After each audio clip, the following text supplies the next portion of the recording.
Hello दोस्तों, स्वागत है आपका हमारे यूट्यूब चैनल पे। आज देखेंगे दोस्तों हम इस वीडियो में कि हम किस दिशा में किचन बना सकते हैं। इससे पहले जानेंगे हम कि अभी तक हमने इसमें क्या क्या सीखा है। सबसे पहले दोस्तों हमने सीखा है कि प्लॉट को हम किस तरीके से प्रोनाउंस करते हैं। हम पहले विड्थ कहते हैं और फिर लेंथ कहते हैं। अगर ये प्लॉट हमारा 40 फीट चौड़ा होगा और 30 फीट इसकी डेप्थ होगी या फिर इसे लेंथ भी कह सकते हैं, तो इस प्लॉट को 40 बाई 30 का कहा जाएगा। पहले हम विड्थ कहेंगे और उसके बाद हम लेंथ कहेंगे। टोटल एरिया आएगा हमारा, अगर ये 40 बाई 30 का होगा तो 1200 स्क्वायर फीट आएगा, लेकिन ये प्लॉट हमारा 30 बाई 30 का है तो ये हमारा 900 स्क्वायर फीट का आएगा। फिर दोस्तों स्क्वायर फीट को हम किस तरीके से गज में कन्वर्ट करेंगे, क्योंकि जब भी हम प्लॉट लेने जाते हैं दोस्तों, जो ओनर होंगे या डीलर होंगे वो गज में ही बात मैक्सिमम टाइम करते हैं। तो हम 9 से डिवाइड करके उसे गज में चेंज कर सकते हैं। उसके अलावा हम प्रॉपर्टी का रेट भी वहाँ पर जो नॉर्मल रेट चल रहा है उसके अनुसार अपनी प्रॉपर्टी का रेट निकाल सकते हैं। प्रॉपर्टी को अगर कुछ नेगोशिएट किया जाए तो वो भी देख सकते हैं किस तरीके से कितना किया जा सकता है।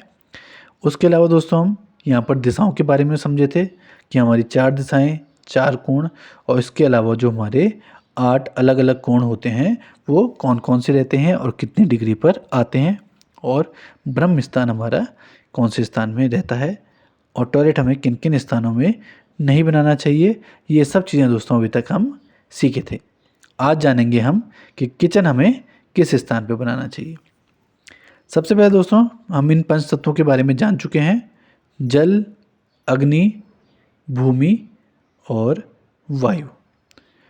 तो जैसे कि दोस्तों समझ ही सकते हैं, हम तत्वों के बारे में ही जान के, सुन के, इनके नाम सुन के समझ सकते हैं कि ईशान कोण में तो हम अपना किचन नहीं बना पाएंगे क्योंकि ये जल तत्व है। तो ये पूरा का पूरा एंगल दोस्तों हमारा पहले ही रिजेक्ट हो जाता है। इसके अलावा दोस्तों आता है हमारा नैऋत्य कोण। नैऋत्य कोण दोस्तों यहाँ पर वास्तु पुरुष के एक तो पैर विद्यमान है और दूसरी तरफ दोस्तों इस कोण को थोड़ा भारी भी रखा जाता है। तो इस कोण में और हम यहाँ पर ज़्यादा वेंटिलेशन के लिए चीज़ें नहीं दे सकते हैं, तो यहाँ पर भी हम अग्नि तत्व को नहीं रख सकते हैं क्योंकि ये भी हमें यहाँ पर नुकसान पहुँचाएगा। तो हमारे पास 2 एंगल रह जाते हैं, एक रह जाता है आग्नेय कोण और दूसरा रह जाता है वायव्य कोण। तो इन दोनों ही कोणों में हम किचन को बना सकते हैं। अग्नि कोण में किचन बनाने का रीज़न ये है दोस्तों क्योंकि ये अग्नि से संबंधित कोण है और किचन में भी अग्नि से संबंधित कार्य होता है, तो यहाँ पर किचन को आसानी से बनाया जा सकता है। वायव्य कोण में किचन को इसलिए बनाया जा सकता है दोस्तों क्योंकि किचन को एक अच्छा वेंटिलेशन चाहिए होता है और वायव्य कोण में वायु का संचरण बहुत ही अच्छा होता है, इसलिए किचन को वायव्य कोण में भी बनाया जा सकता है। तो ये कोण दोस्तों, ये दोनों ही कोण किचन के लिए अच्छा रूप इनको समझा जाता है, किचन को यहाँ पर बनाया जा सकता है। इसके अलावा दोस्तों अगर ईस्ट की तरफ भी किचन आ रहा है, ईस्ट साउथ ईस्ट में भी यहाँ पर भी किचन बनाया जा सकता है। साउथ ईस्ट तक किचन को ले जाया जा सकता है। साउथ में किचन नहीं आएगा, ना ही वेस्ट में आएगा, ना ही नॉर्थ में आएगा और ना ही ये ब्रह्म स्थान में आएगा।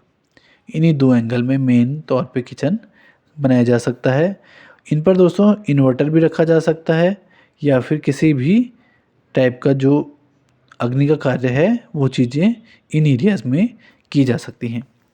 नेक्स्ट वीडियो में जानेंगे दोस्तों हम कि किन किन स्थानों पे हम घर का मेन गेट रख सकते हैं। तब तक के लिए दीजिए इजाज़त। धन्यवाद।